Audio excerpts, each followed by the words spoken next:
So yeah, when I was really struggling in my marriage and trying to figure out you know, I don't want to stay in this marriage, but I don't want to lose all of those things that I just talked about. I started to really think, well, what if I didn't lose all the other stuff? What if we just said we were not going to be married partners anymore, but we would keep our family together. We would keep our house. We would live there together. We would raise our kids together. Um, we would even technically stay married in the beginning so that he could keep his health insurance. We could keep the finances all the same. We could just acknowledge that the marriage part wasn't working for us. Hmm.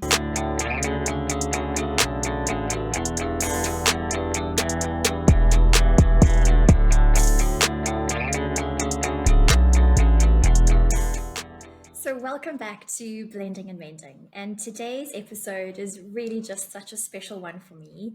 On the call today, we have Dr. Suzanne Vickberg. She is a social psychologist. She is a certified divorce coach. She is the author of a book called Divorce by Design. So, we will chat through that a bit more in the podcast today. But I think what stood out for me more so than anything, Suzanne, and the couple of interactions that we've had is that over and above your bio, over and above your credentials, you are for me the epitome of humility. You are so kind and you just show up with so much authenticity. So I am so excited to have you on the podcast today with us. Oh, thank you. I'm thrilled to be here. It really is exciting. So, part of the conversation today and part of what we've spoken about in prep for the session is really just this process of divorce and how parts of our life almost feels like they start to unravel and we need to slowly put them back together again. And I think for me, what stands out about you is you've got this thinking and mindset around potentially doing it differently. It doesn't have to be the norm that society creates. Mhm. But it's also about how we show up and our creativity and putting that all together. So thank you again for being here with us. On a previous podcast or interview that I heard of yours specifically, you were talking about this concept of loss and what loss meant for you and your ex-husband during that time and what you identified that loss to be. Could you talk me through that in a bit more detail? Yeah. I think with any divorce or any kind of breakup, there are layers and levels of loss that people really fear, which is often why we don't um, get divorced, in the beginning stages because we're afraid of what we're going to lose. And then when we do decide to get divorced, then there are many different kinds of things that you can lose. And so when my ex-husband and I were first thinking about getting divorced, I thought a lot about what I could stand to lose if I got divorced, and I thought about what he could stand to lose. Mm-hmm. And they weren't necessarily the same things. But often people feel that they will lose their family as they have defined it when they're married. Some people actually feel they'll lose their children, or at least they'll lose having their kids with them all the time. People often lose their home Mm-hmm. because once they get divorced, they can't afford to keep it, or only one person will keep it. Um, the kids, uh, the kids may gain a second home, which sounds good. More is usually better, but with homes, it's not always better because now they're going back and forth, and their stuff is in Yes. one place or the other. Um, there's health insurance, for example. My ex-husband, when we first split up, was on my health insurance, and he had his own small business, so not an easy way to get his own health insurance. And then there's money. People fear losing money. There are so many different things that people fear losing, and that a lot of people do lose. But I think that there are ways to try to get creative about how you get Mm-hmm. divorced, and think about whether you really have to lose all of those things in addition to losing your spouse as your Yes. spouse, and your role and identity as a spouse yourself. For a lot of people, if they really identify with being a husband or being a wife, losing that Mm. alone can be huge. And the specific person you married, you're going to lose as a spouse. So those are the most obvious things, but then it has all of these other layers. And to me, the question becomes, just because most people lose all of those things when they get divorced, doesn't mean that you necessarily have to. And can you find ways to limit the loss, to lose Yeah. only some things and not all of the things? So I think what I love about that is we get so caught up in terms of losing the partner and, like you were saying, losing the children, losing this life that you've built. And I think for Mhm. me, part of that goes into this identity of I've worked so hard with you as my partner to build up this life that I've created. Yeah. And now, however many years later, because we've decided this relationship is no longer working, there's parts of that identity that I now need to give up. And it just it resonated so much when I heard that interview that you had, because I think again we get so caught up with the obvious loss, but there's so much around having to start your life all over again that we just don't talk about enough. Yeah. But what's so unique in your situation is, like you're saying, you don't need to give it all up. You don't need to lose it all.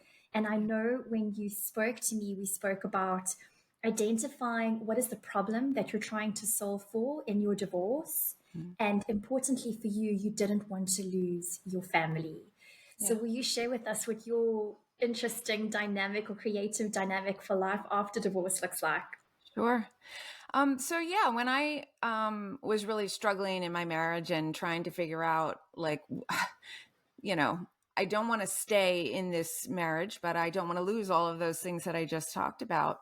I started to really think, well, what if I didn't lose all the other stuff? What if we just said we were not going to be married partners anymore, but we would keep our family together, we would keep our house, we would live there together, we would raise our kids together, um, we would even technically stay married in the beginning so that he could keep his health insurance. We could keep the finances all the same.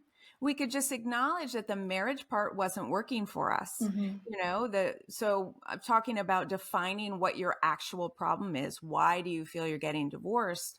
For us, it was really just a lack of deep connection that we wanted to have in a marriage. We didn't feel like romantic partners. And, while we worked on it, we weren't able to get there.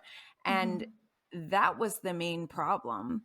And so we could pretty easily solve that. Not, I shouldn't say easily. We could solve that problem by calling our marriage over, and moving into separate rooms, but keeping all of the other things that made our lives so great. And while it took a while to sort of figure out, how to do that, ultimately that's what we did. And so for a while, I just lived in the guest room. But after about a year, we decided to add on to our house. And so now we have built this addition on our house. It's 13 years later. We still live in the house together. His wife, who he got married to several years ago, lives with us. Our two teenagers live here. And our house it's sort of a two-family house now.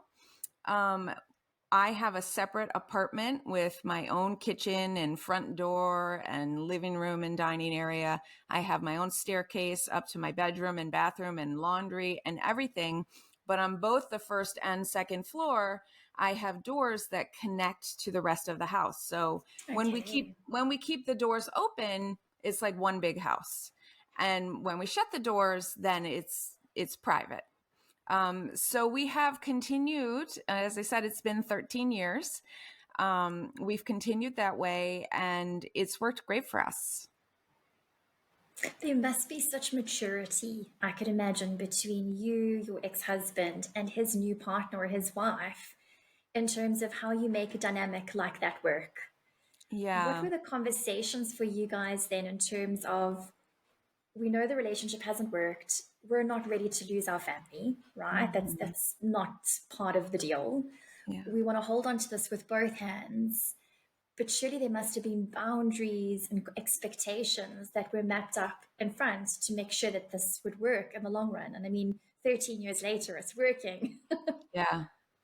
Well, I mean, first of all, I'm not, we didn't have a timeline in mind, and what we said was we'll do it as long as it works, for everyone. So in a way, I would like to say we planned back then that, it would work for at least 15 years when, until both kids were in college. I don't think we knew that. At the same time, we did make a significant investment to build onto the house, so we Mhm. did see it as something we were hoping would work long term. And the first year was the most complicated, because it was sort of like, I was dating, he was dating, we had two little kids. It was a little tense, we even though our divorce was amicable, and we're in a great place now. Of course, in the beginning, there was anger, all the emotions people have: anger, Absolutely. sadness, heartbreak, confusion, fear. Um, and so we were sort of dealing with all of that while in the house together. So, when you've got small children, you're going to end up interacting a lot, no matter what. So we were still daily interacting, but having those separate bedrooms made it a little easier because you just had a place to go. He had You a have place to your go. own I had a space. place to go. Yeah.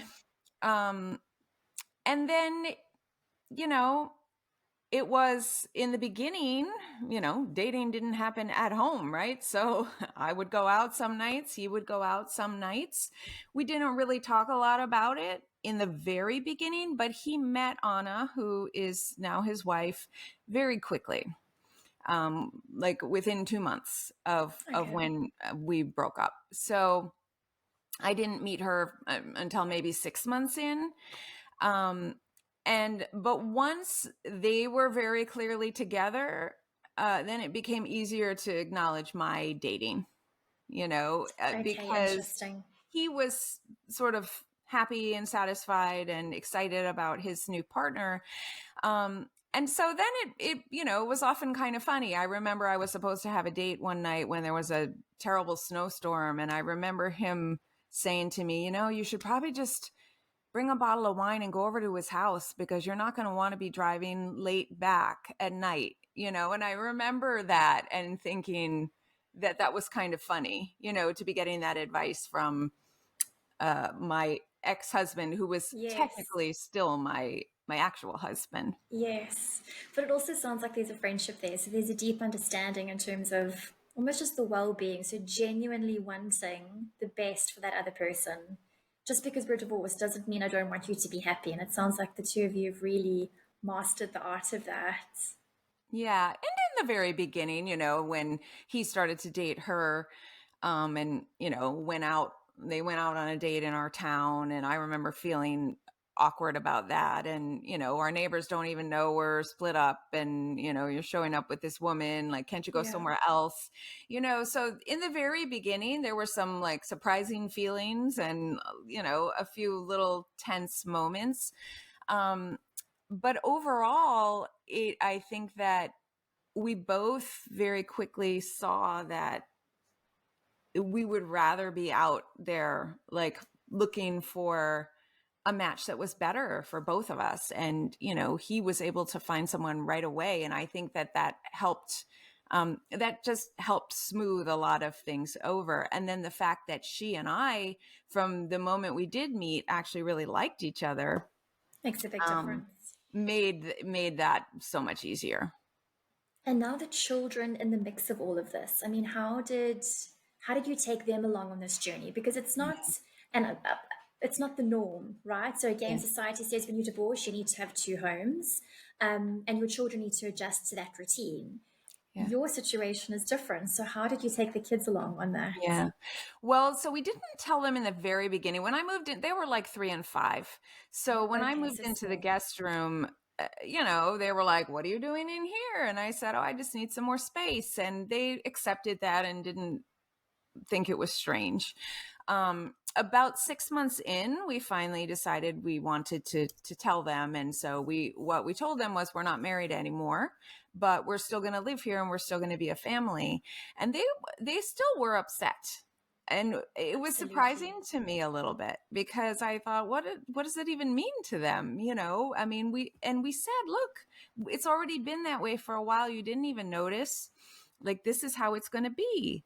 Um, and so once we got over that, the upset didn't last long, but then it, we didn't introduce Anna to them right away, but when, it had been, I don't know, it was somewhere between 6 months and a year they had been dating.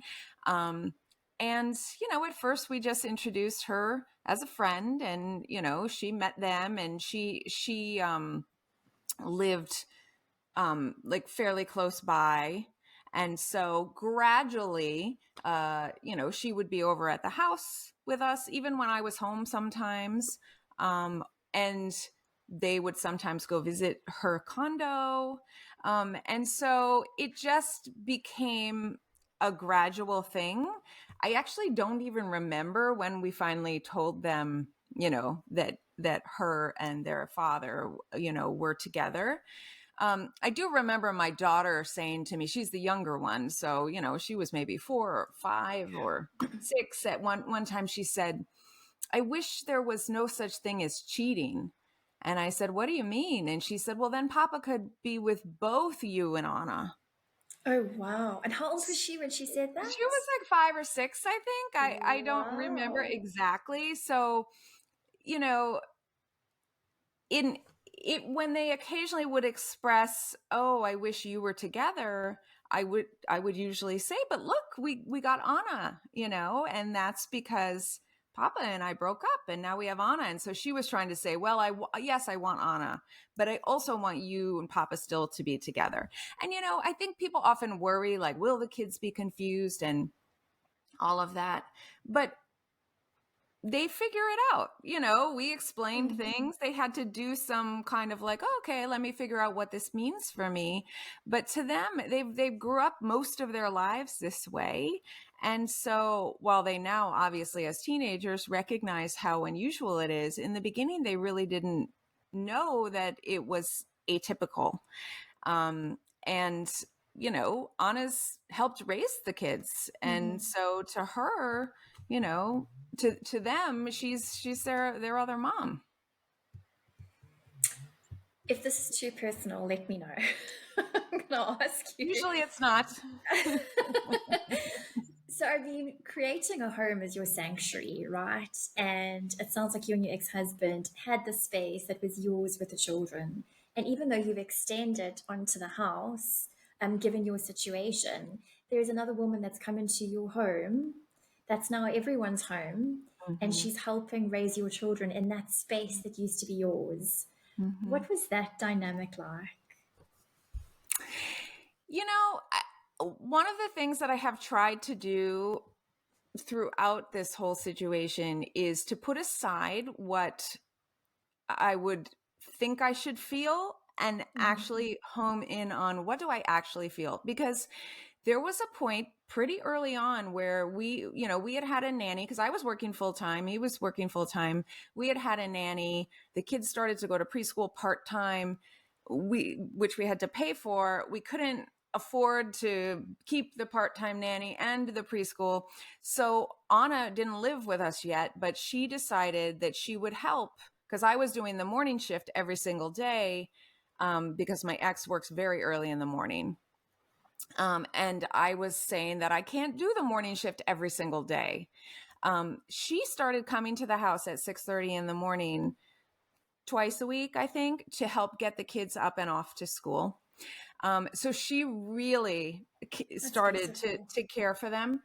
Um, and I remember sort of just checking in with myself and saying, I know that sounds weird.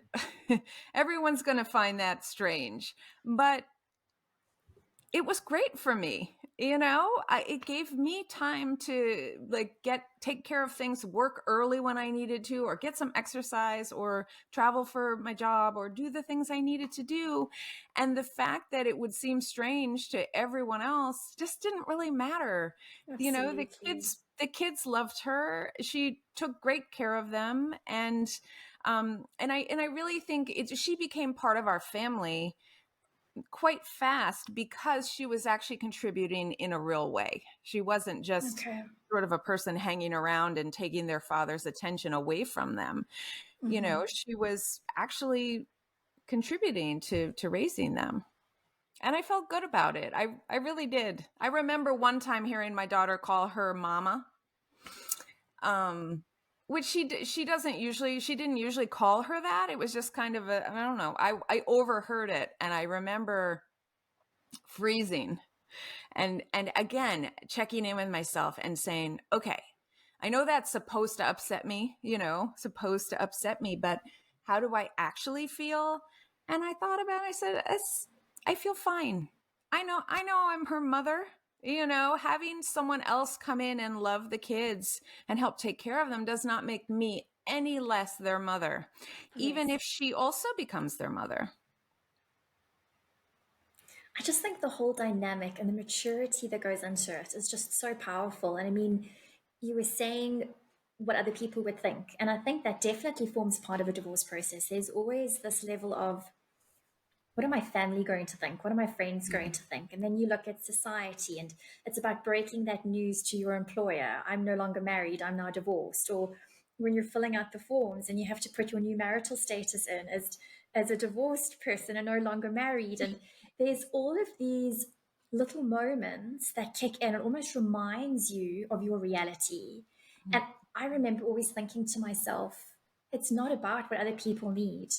Because at the end of the day, it's about myself, it's about my daughter. And at that stage, it was about my ex husband and was about what we needed to Yeah. be happy. And I think that's such a strength because we could get so caught up in, what do my family need from me? What does society need from me? What does work need from me? And even to a large point, overcompensating for what the children might need, that you lose yourself on the process. So I think that strength that you bring, that emotional intelligence that you bring, and the fact that you can have these hard conversations, check in with yourself, have those aha moments, and then move. I would spiral. I know myself. I'd be like, oh. So I think it definitely takes a special human to put together this beautiful family dynamic that you've created.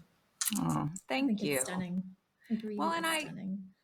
I also think I have always been the kind of person that if there's something about me or my life that I think other people might question, I tend to be the type of person who will be very public about it as opposed to hiding it.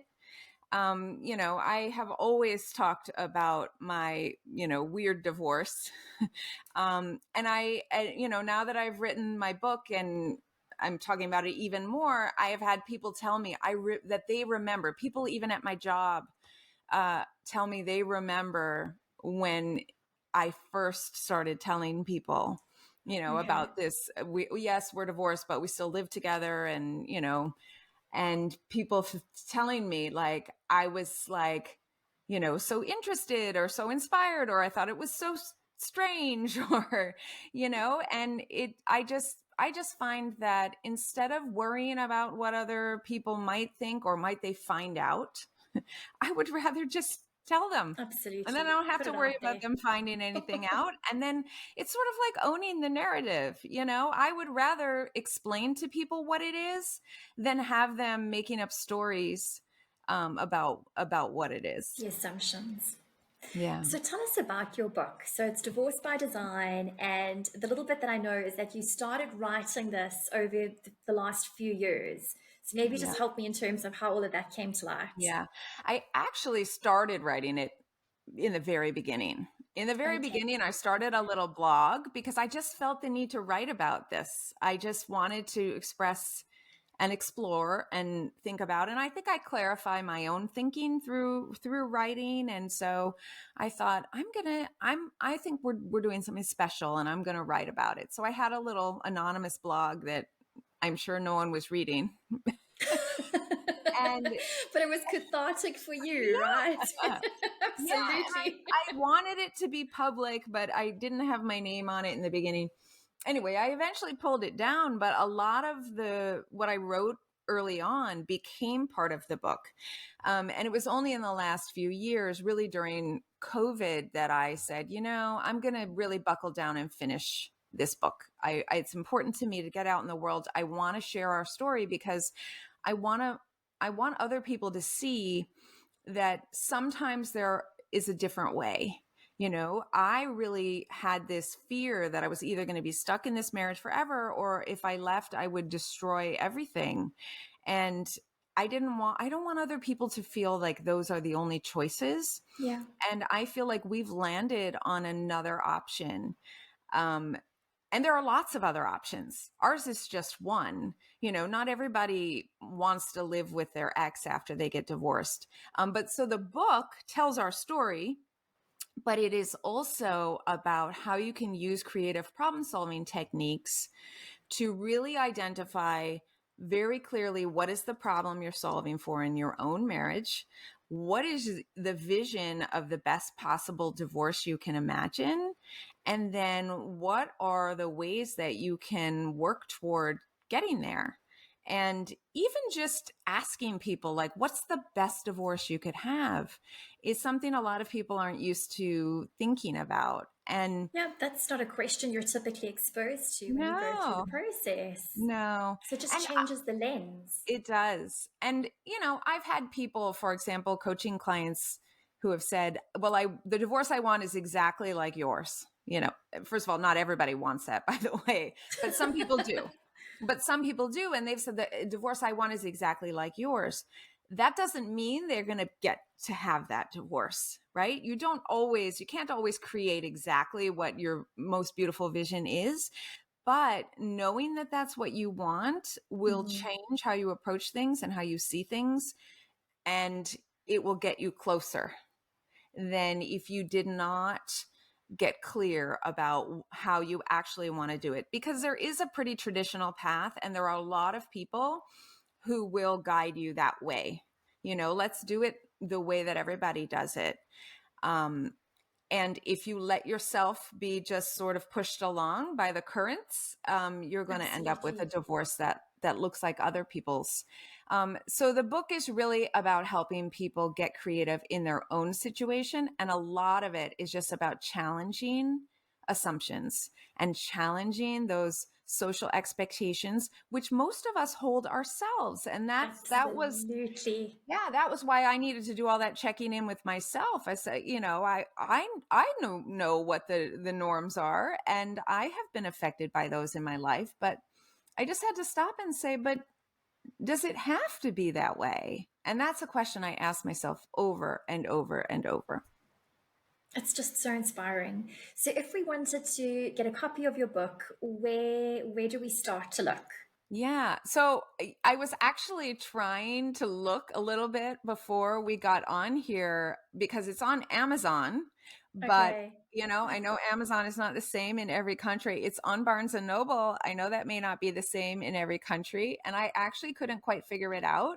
But I will say that if somebody is interested and really wants to read the book, and they can't find it in those places where they are, just write to me on my website. It's at Okay. suzannevickberg.com, and I will find a way to help you get Stunning. access to the book, because Thank um you. it's a lot. I just want people to have the information to read our story and to just get some ideas about how to get creative. I also post a fair amount of it on Instagram at Suzanne Vickberg.